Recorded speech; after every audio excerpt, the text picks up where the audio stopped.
Assalamualaikum warahmatullahi wabarakatuh. Saya Holiduan dengan kode peserta 38034. Pada kali ini akan mempresentasikan materi optimalisasi Labcom yang pematerinya adalah Dr. Herbert Siregar, MT. Optimalisasi Labcom dianggap perlu karena di zaman sekarang ada beberapa fungsi lab yang bisa jadi tergantikan ya dengan lab komputer. Contohnya adalah lab bahasa. Eh, Nah, contoh dari penggunaan lab optimalisasi lab komputer menjadi lab bahasa antara lain adalah ya seperti aplikasi Google Translate misalkan. Nah, aplikasi Google Translate ini dengan sangat mudahnya kita sudah bisa mengunduh apa sih namanya mencarinya di komputer gitu ya dengan cara kita ketikkan aja Google Translate. Lalu di sini kita lihat fitur-fiturnya ini sudah canggih ya. Contoh misalkan kalau misalkan anak-anak misalkan biasanya ngetik gitu ya, misalkan balonku gitu. Nah, ini di sebelah sininya udah langsung ada bahasa Inggrisnya my balloon gitu ya. Tapi kalau misalkan aplikasi fitur yang lain itu ada ya, fitur yang lain adalah ini yang fitur yang mikrofon. Ya caranya tinggal di eh, klik ini aja. Lalu kita keluarkan suara Hello kita. us. Contoh ya, balon balonku ada 5. Nah, di sini I have 5 langsung balloons. ya, langsung di sini ada terjemahan ke dalam bahasa Inggrisnya yaitu I have 5 balloons. Ya, ini bisa kita putar I have berulang-ulang. 5 balloons. Nah, I berulang-ulang have 5 atau kita balloons. copy ke mana saja bisa ya. Lalu selanjutnya yaitu aplikasi yang kedua, ini saingan dari yang Google Translate, tetapi ini bisa jadi ini lebih bagus ya, yaitu dengan menggunakan aplikasi DeepL ya. Kita ketik aja di Google ya, ketik DeepL. Nah, di sini ada 32 bahasa yang bisa diterjemahkan ya ke dalam DeepL ini ya. Apa sih bedanya DeepL dengan Google Translate? Kita lihat ya. Misalkan di sini kita mau tadi tuh pakai suara ya. Sini. Ah, di sini nggak bisa nih. Ternyata bahasa Indonesia belum ada ya. Baik, contoh misalkan kita ketik ya. Balonku ada 5. Gitu ya. Nah, di sini di terjemahan bahasa Inggrisnya itu ya ini maaf ini bahasanya adalah Chinese ya. Kita Indonesia ya. Balonku ada 5. Nah, di sini ada I have 5 balloons gitu ya. Ya, kalau misalkan kita suarain, I have 5 balloons. nah hebatnya kalau di DeepL ini ada alternatif ya. Jadi misalkan di bawahnya ini tuh ada alternatifnya ya. Kita klik misalkan. My balloons are 5. Nah, alternatif yang kedua. My balloon has 5.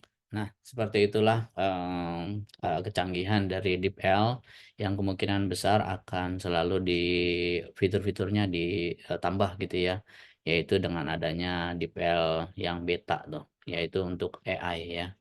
Oke, fitur selanjutnya untuk mengoptimalkan lab komputer adalah yang ini, yang aplikasi untuk virtual yang ilmu-ilmu sains ya. Contohnya di sini ada fisika, terus ada kimia, ada biologi gitu ya. Nah, contoh misalkan kita yang fisika ya, misalkan ya, kita yang motion, klik. Nah, ini motion, ya kita tinggal cari aja nanti siswa-siswa kita ini bisa melakukannya. Ini menarik ya sebenarnya karena ini ada menggunakan gambar-gambar yang enak sebenarnya ya. Contoh misalkan apa ya? Nah, di sini misalkan energi ini ya. Nah, ini kita klik ini kita jalanin. Lalu kita misalkan pakai yang ini. Kalau intro ini kan apa sih namanya? Awalan gitu ya. Sekarang kita pakai yang ini, yang sistemnya. Nah, kita klik ya double klik ya. Nah, ini ada anak-anak, dia menggunakan sepeda yang ini ilustrasinya adalah generator. Ini cukup menarik ya, kita kita geser ke kanan misalkan. Nah, sepedanya kan bergerak tuh. Perhatikan air yang di sebelah kanan itu pada saat anak kecil ini, mengayuh sepedanya dengan cepat gitu ya, air ini apa sih namanya, generator ini mengalirkan panas. Nah, di sini ada heater-nya, ada pemanasnya dan air ini, menguap gitu ya. Kalau misalkan kita mau lebih cepat lagi bisa. Nah, ini. Oke. Ya, itu adalah fitur dari yang Fat ya, Fat Colorado. Baik, selanjutnya adalah kita ke ini, ke Champ, kolektif, atau virtual lab ya. Ini, yang digunakan untuk yang kimia, tapi ini harus di-download. Tinggal tergantung aja apakah mau download yang Windows atau yang Mac, silakan ya. Nanti dijalankan aja, tinggal next-next aja. Biasanya sih disuruh install Java ya, kalau misalkan yang baru pertama kali. Ya, kita ikutin aja ya nanti ya. Oke, selanjutnya, di lab, tertentu itu ya, ya di lab, komputer saya lah misalkan gitu ya, itu di anak-anak gitu ya, itu kalau setiap hari Jumat itu ada yang namanya ekskul robotik. Nah, ekskul robotik ini banyak menggunakan, lab komputer untuk aktivitasnya. Contoh aplikasi yang paling sering mereka gunakan adalah aplikasi yang namanya Tinkercad ya. Tinkercad ini sangat bagus ya. Ini adalah aplikasi yang, untuk ilustrasi Arduino ya. Ini kebetulan saya yang mengajar ya, ilustrasi Arduinonya. Jadi nanti, yang ilustrasi yang ada di sini, yang di layar gitu ya, ini akan kita praktekkan langsung dengan alat-alatnya. Contoh alat yang simpel adalah ini, sensor ultrasonic dari Arduino, lalu ini adalah nanti ada kabel power-nya ilustrasinya, lalu di sini ada sensor ultrasonicnya. Baik, caranya adalah kita tinggal start simulation aja. Nah, sensor ultrasonic ini digunakan untuk menghitung jarak ya. Jadi kalau misalkan, ada benda gitu ya. Jadi biar supaya tidak tabrakan, tidak terjadi tabrakan. Contoh adalah ini yang paling sering digunakan adalah di sensor parking, di parkir mobil ya. Jadi, sensornya gitu ya, mobil sensornya itu menggunakan sensor ultrasonik. Nih secara, apa sih namanya, peralatan yang sederhana gitu ya menggunakan Arduino. Nah kalau misalkan kita geser-geser gitu ya, kita geser-geser jaraknya ini dia menghitung jarak tuh, ya.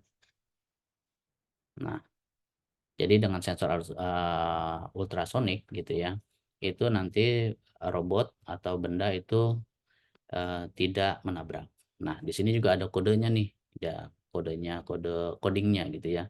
Nah, seperti ini. Kita tinggal, apa sih namanya, ngambil aja, mengcopy lalu ke, Arduino IDE-nya atau aplikasi Arduino yang kita jalankan gitu ya.